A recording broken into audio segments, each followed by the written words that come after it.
What's up, everyone? Welcome back to the channel. Today, we're going to talk about the top 5 favorite carpet python mutations of mine. I've got a lot of carpet pythons here. Y'all know I love my wild type stuff, but today we're talking morphs. So let's look at my top 5 carpet python mutations.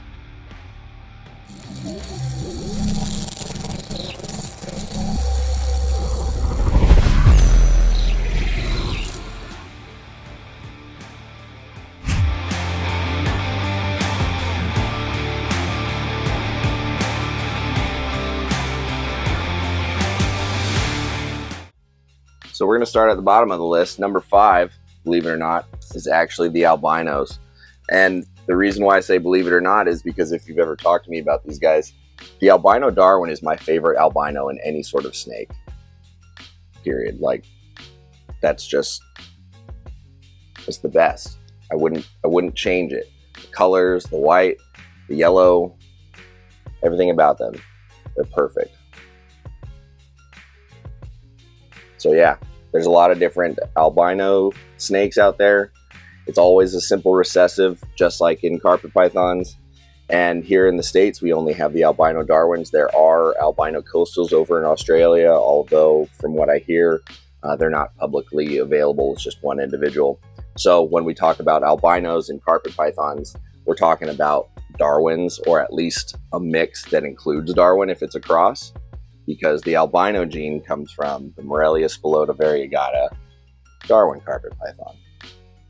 So there's a lot of beautiful carpets out there. The reason albino is number 5 for me is because once you make your albinos, in my opinion, that's about as far as it goes. People will cross to make albino zebras and other mixes, but it doesn't show up as well.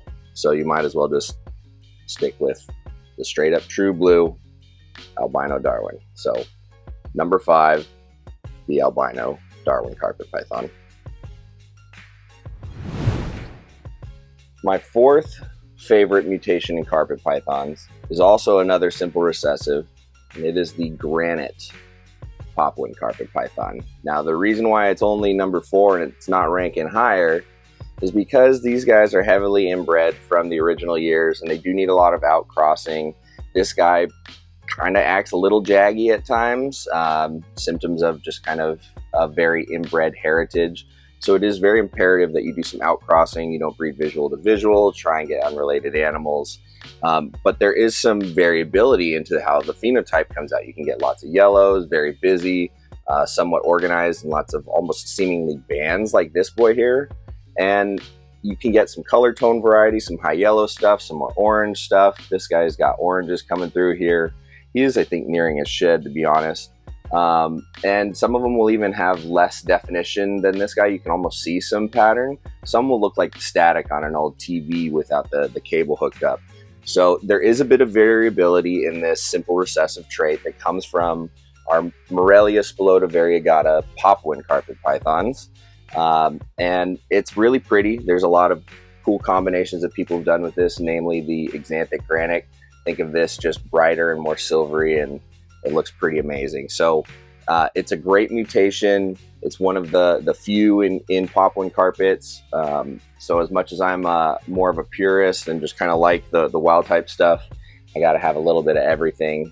It's just how I am in the head. So have to have a few granites. This is a male of mine produced by Brandon Wheeler. I do have a female from Nick Mutton, and my plans for them are to breed them only to wild-caught normal Papuan carpets and nothing else until I can get further down the line and make some stronger individuals. So this boy, he's fun. He's been here for a little while, and I'm really looking forward to pairing him up in the future to just a normal wild-caught or farm-hatched individual and keep strengthening the Papuan carpet bloodlines that are affiliated with the Granite mutation. So coming in at number 4, the Granite Papuan carpet python. Coming in at number 3 for my favorite mutations in carpet pythons is the zebra jungle carpet. So this is Morelia chenii, and this is an incomplete dominant mutation called the zebra. The zebra is also highly variable. This boy is about 10 years old, and he shows a little bit more of a thin pattern, heavy black, but well-defined, sort of organized phenotype. But there are some with very bold, high yellow markings, like this animal that I produced, that I'm going to overlay a shot of right here. And that also came from this boy.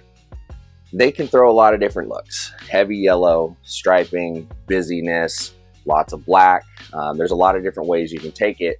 And people are starting to notice that and do some line breeding, selective breeding with zebras and make some cool looks with them. There's a lot of untapped potential. You can get some cool belly stripes. There's just a lot of different stuff out there. So being an incomplete dominant, that means there is a super form, as we call it in the reptile world, but technically that just means it's the homozygous form of the trait, i.e. carrying both copies of the gene from the parents. The super zebra, as we call it, or the homozygous form of a zebra, is quite different, entirely patternless.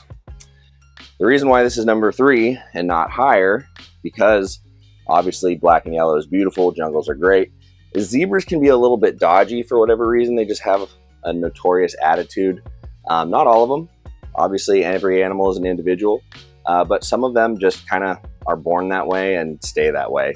They're just a little twitchy forever, no matter how much you work with them. Not all of them, again. And then the other downside is, for whatever reason, when you do some zebra to zebra breeding, you get these weird unexplainable anomalies. The super zebra has a kinked tail more often than not, most of which I attribute to inbreeding again, but still, there's just a lot of weird things that happen when you're breeding with zebras that can't be explained. Clutches going bad, weird odds, things like that. So needs more work. I say support the zebra. It's a great project. People like Brandon Wheeler are doing some really cool stuff with future zebras, making some really nice striped and organized and busy looking stuff. So the future is bright for zebras. This guy's 10 years old, makes some amazing animals, and he is nowhere done breeding for me. He's a lean, mean breeding machine, and I love me some zebras. So coming in at number 3, the zebra jungle carpet python. Number 2 on my favorite morphs of carpet pythons, tiger.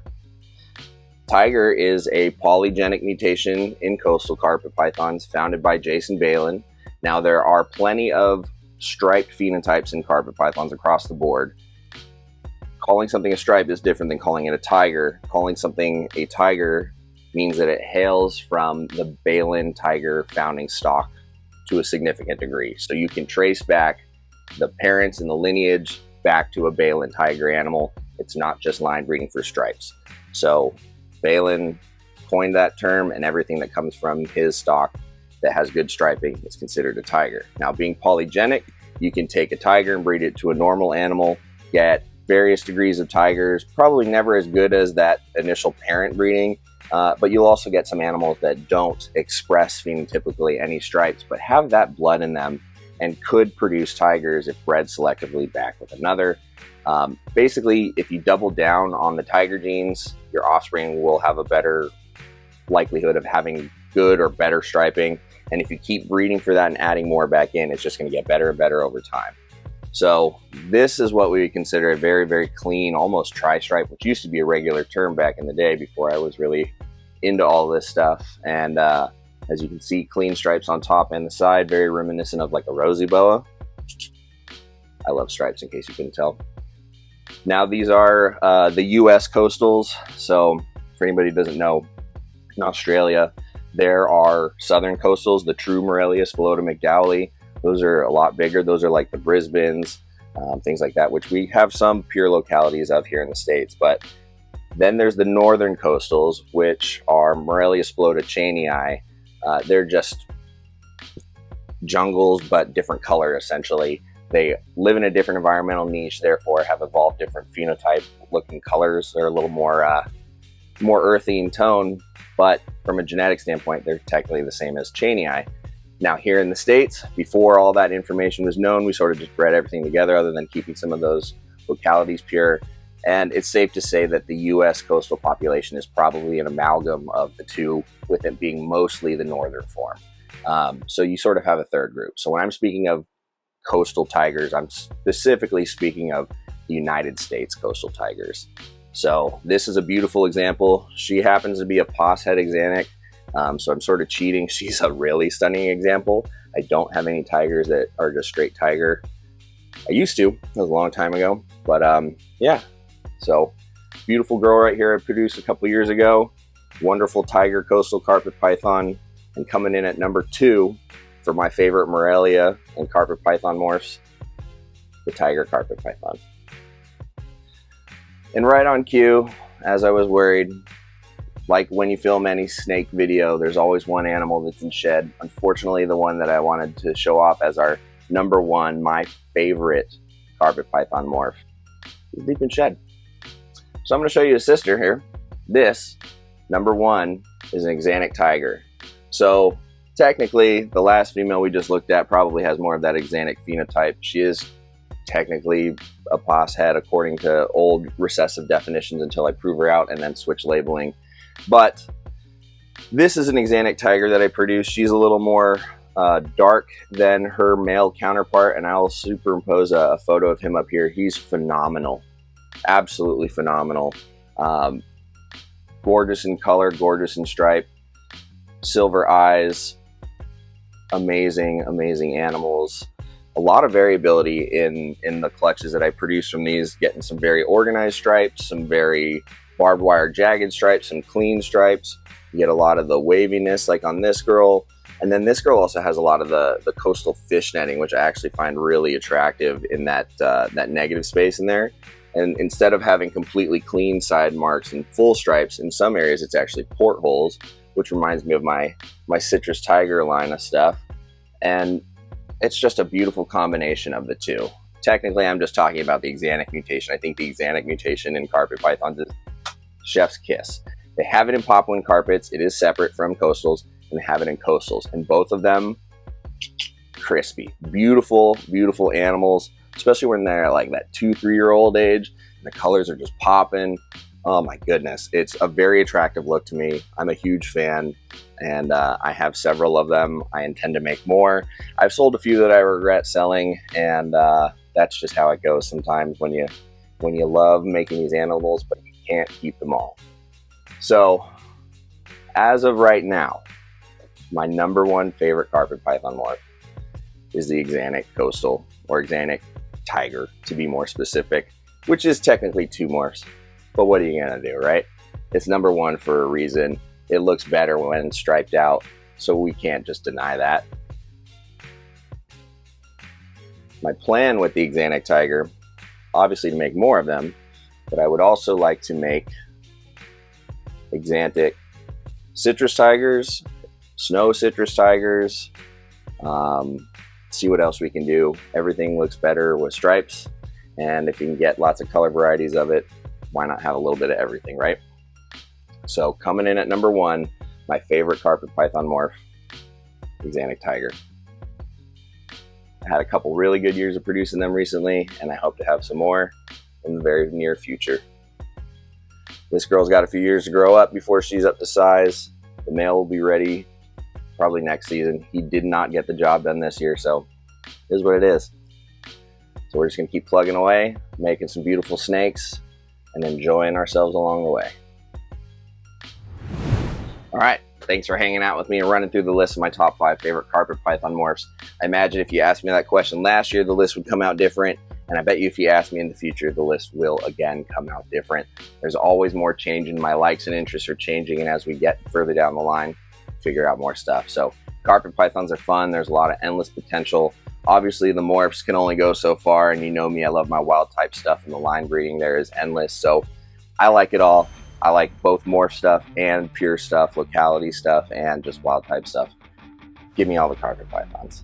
If I've got the space for it, I want it. So that's all I got for you guys this day. Thank you for sticking with me and enjoying all the videos. Go check out my sponsors, Reptile Husbandry Designs. Use that code RR10 to get you 10% off at checkout. Save you some money on some awesome 3D printed snake enrichment accessories. Go to Reptiles Express if you're doing any shipping this year. Save you some money with code Riley50 at checkout. That'll get you 50% off of those FedEx rates for up to 10 shipping labels per customer. So that's some serious savings. With the savings you're going to get from both of those, go over to USARK, get yourself a USARK and USARK Florida membership if you're not already a member. Sign up. Membership matters a lot. Every little bit counts. They're the only lobbying group of people working to keep unjust reptile legislation off the books across the country. They're super busy and working hard at it. So they support us and what we do, the least we can do is support them. And speaking of support, if you like what I got going here, you want to be privy to all the inside scoop, early access to babies, discounts on merch, join the Discord, all sorts of cool stuff like that, check me out on patreon.com. Just Riley Jimison on Patreon. Simple, easy. I'm easy to find. Patrons are awesome. A lot of good people in there. The community's growing. Appreciate each and every one of them. Appreciate all of you guys. Thanks for everything you do. Like, comment, subscribe. I really read every single comment and appreciate all of it. And I'll see you on the next one. Later.